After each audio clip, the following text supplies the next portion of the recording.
Friends, this is Scott in the future. I'm on March break, so we're going to replay a broadcast from March of 2024. You can get all the links and everything, though. We did up a new blog post, and you can find everything at shownotes.page. If you want a transcript, if you want to find out how to support the program by liking or starring or whatever, we have all that information. Shownotes.page. I'll be back later. Now, Scott from the past. 2 Actually, it's 1 hours No, it's years later. previously. Soup, sea creatures, and robots getting grabby. This is the What a Weird Week show. Hi, everybody, it's Weird. This is like crazy being here. Like, Really weird tales. Well, I got a great show for you today with some wonderful weird stuff. Hi, friends. I'm Scott. This is What a Weird Week, where we catch you up on the weird news of the week. If you want a transcript of today's show or show notes or podcast stuff, go to shownotes.page. Shownotes.page. Here we go. Season 5, Episode 10. First published on Friday, March 8th, 2024. 10. The moon was back in the news this week. Russia has announced they hope to team up with China and build a nuclear power plant on the moon. A lot of moon news, you guys? Different agencies, a lot of lunar projects. Many of them haven't gone well. Just recently, that one famously flipped over on its side. Well, what if the nuclear power plant flips over on its side? This makes me uncomfortable. I do have an idea. I don't know who I write to have this become law, but before you build something that could destroy the moon, you have to build a donut shop on the moon. Proof of concept, build me a donut shop. Donuts help me calm down anyway, you guys. If you can prove to me you got a functioning donut shop on the moon, then I'm going to be more chill about your nuclear reactor. 9. Rare Lego piece makes news. It was found at a thrift store, and it sold for a lot of money. This was a Lego piece that was made out of gold. It's a solid gold Lego piece. But still, it didn't seem like it was on anyone's radar. First, let me say it's not a Lego brick. It is from a Bionicle Lego series, so it looks like a little mask, maybe like the face of a Transformer or a Star Wars character. Picture a little solid gold mask. It got donated to a Goodwill in Pennsylvania. It was donated with a bunch of jewelry. I assume like a box of junk jewelry. They put it on their website, and people were bidding on it, saying, I'll give you $1,000 for it right now. Then they figured out, this seems to be generating some excitement. It ended up getting auctioned off for $18,000. Something somebody thought was junk ends up being worth a whole lot of money. Every time you go into a thrift store, you gotta have that in the back of your mind. You're like, maybe today's the day. Next, they've discovered a new sea creature. Number 8. They've discovered a new sea creature off the coast of England. It is a whole new species of sea slug. They used to think there were only 2 species of sea slug, and now there's another sea slug. There's a new player in town. Not as exciting as if they found Bigfoot floating, some sort of amphibious Bigfoot. But hear me out. They keep finding new stuff. I love that. And this is just one step closer to total Bigfoot disclosure. You guys, we have some photos, but if you don't have a chance to click shownotes.page and have a look, or perhaps you just don't care to, I will describe the sea slug for you. It's around 1 inch, 2 inches, and it looks quite blobby. I would describe it as blobby. 7. Saved you a click. 7. Scientists stunned by man who has gotten the COVID vaccine more than 200 times. This fellow is 62 years old, German. You might have caught this one. It got picked up a lot, the headline. A lot of news orgs covered this fellow. It wasn't part of some experiment. He just wanted to get the vaccine. He felt compelled to get the vaccine over and over. He is described in the article we linked to as cautious. 217 doses is what he claims in 29 months. So doing the math real quickly, that's more than 7 vaccines a month. Almost twice a week, he went for a COVID vaccine. And once researchers found out about this fellow, well, then they were very interested in studying, the effects. So far, it's kind of still ongoing. They're still piecing things together, but no side effects is what they're finding. The fellow is healthy. I'm sure there are many different opinions on this story, but don't you think that could be, I'm not saying it was this fellow's scenario, but if you fell in love with the person giving you your vaccine shot, and you just kept going back over and over and over, doesn't that sound like a delightful Hallmark movie waiting to happen? Wait, it doesn't? Are you sure? Next, something incredibly rare just happened the other day, and it's not terrible. Just a reminder, this is a rebroadcast from March of 2024 because I am on March break. Thank you for listening. Number 6. Something incredibly rare happened the other day, and it's not terrible. I would not deem it terrible news. A gray whale was spotted in the Atlantic Ocean. They thought gray whales were extinct and did not live in the Atlantic Ocean anymore. Like for centuries, for 200 years, no gray whales in the Atlantic Ocean.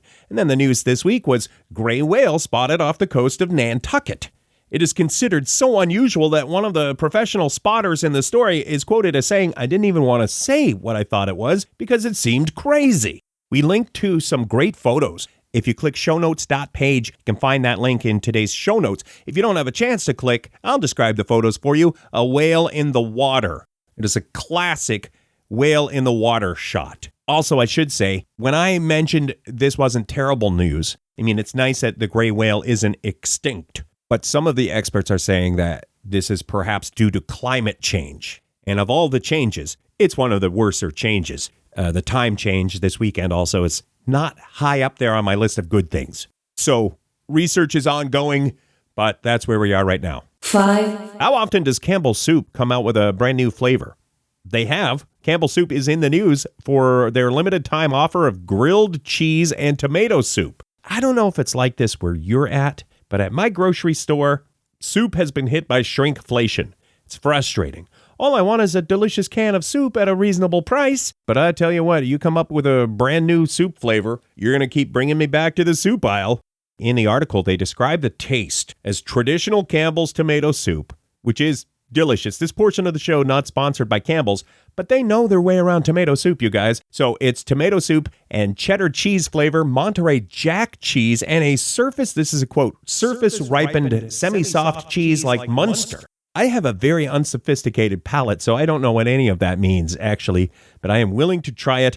And right now it's still in the coming soon stage on social media, so at time of recording, not sure if it's going to be USA only or available here in Canada. To be continued. Up next, your hero is named Don Gorski. Hello, friends. I am Scott. Once again, this is a rerun from March of 2024. Happy March break, if that's something you're doing where you're at, or perhaps spring break, or perhaps other name of thing. Number 4. The return of Don Gorski. Is he your hero? Does the name not ring a bell? He still might be your hero. We talked about Don Gorski before on this program. He's the fellow who holds the world record for Big Mac consumption. First got the world record in 1999. He just goes to McDonald's every day and eats Big Macs. He's back in the news because the tally is now over 34,000 Big Macs in his lifetime. Here's a quote in the story from Don himself.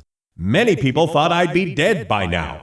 He had his first Big Mac in 1972, you guys. 3. This one from Ben Hooper, the weird news guru at United Press International. Check his stuff out. The rabbit tattoo world record in the news. Congratulations, Craig Evans of Wales, who just got his 69th rabbit tattoo. That's a world record. The guy just loves rabbits. We link to a video that shows an assortment of the rabbit tattoos if you want to check them out. Maybe you're looking at getting a tattoo. This might inspire you. There are some traditional rabbits. Some look to be sort of robot-like, a robot rabbit, a rabbit bot. Some look very fierce, others cute and cuddly. Next is the world record you will break this weekend. I know you can do this one, you guys. Friends, it is Scott from the future reminding you this is a rerun from last year. Number 2. David Rush is back in the news with another world record attempt. He has a lot of world records already. The most world records held concurrently is a difficult one because every time he sets a record, somebody else tries to knock him off that pedestal. That's the cutthroat nature of world records. We should say Dave is using this platform to raise awareness of STEM education. This latest record attempt seems like a world record you could do this weekend. I don't want to take away from Dave's accomplishments. I'm just saying, get a couple of balloons, keep those balloons in the air over 14 minutes using only your head. The official record is longest duration to keep 2 balloons in the air with the head. You've been training for this one since childhood. 14 minutes and change, the current world record. Good luck. Honorable mention. Okay, this one is PG-13, I would say. PG-13, not for the kids. Kids, put on your earmuffs.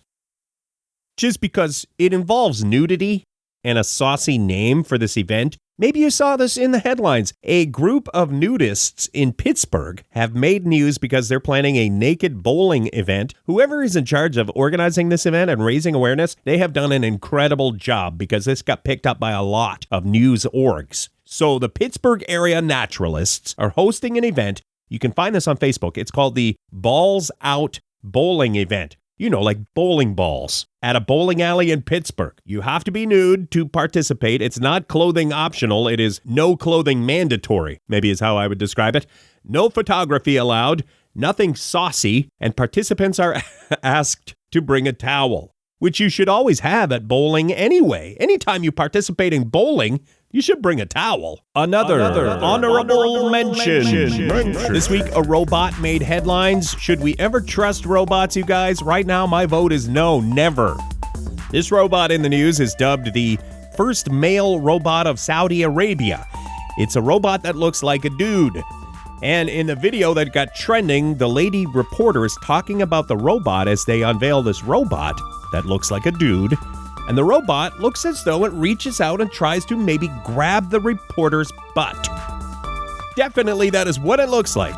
And so people started sharing this video. I mean, viewer discretion, there is what looks like an attempted butt grabbing by robot going on in the video. You've been forewarned, but we do have a link to the video in today's show notes if you go shownotes.page.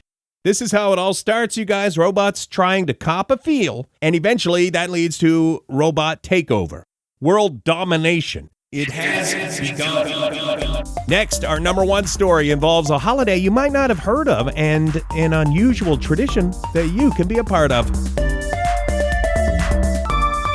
Catch up on the weird news of the week with this show. It's called What a Weird Week. Number 1. A couple of things I didn't know. First of all, hello to our friends in Missouri. The area code in St. Louis is 314, and so that's become a bit of a local holiday in St. Louis, 314 Day, March 14th. And so I didn't know that. Also, I didn't know the world record for the most people in one place with underwear on their head is 270 participants. Well, on March 14th, 314 Day in St. Louis, they're going to try to get 314 participants wearing underwear on their head. This is at a museum in St. Louis. They will supply the underpants. You just got to be there. All we need is your presence and a good attitude, really. So good luck, and a shout out to the City Museum in St. Louis, Missouri.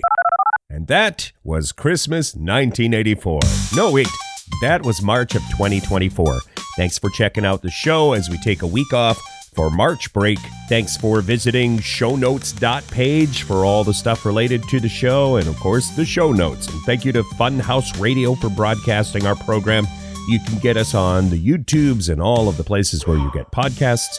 All of that is at shownotes.page. And that's that. We'll catch you next week with 10 more weird stories from the news on What a Weird Week.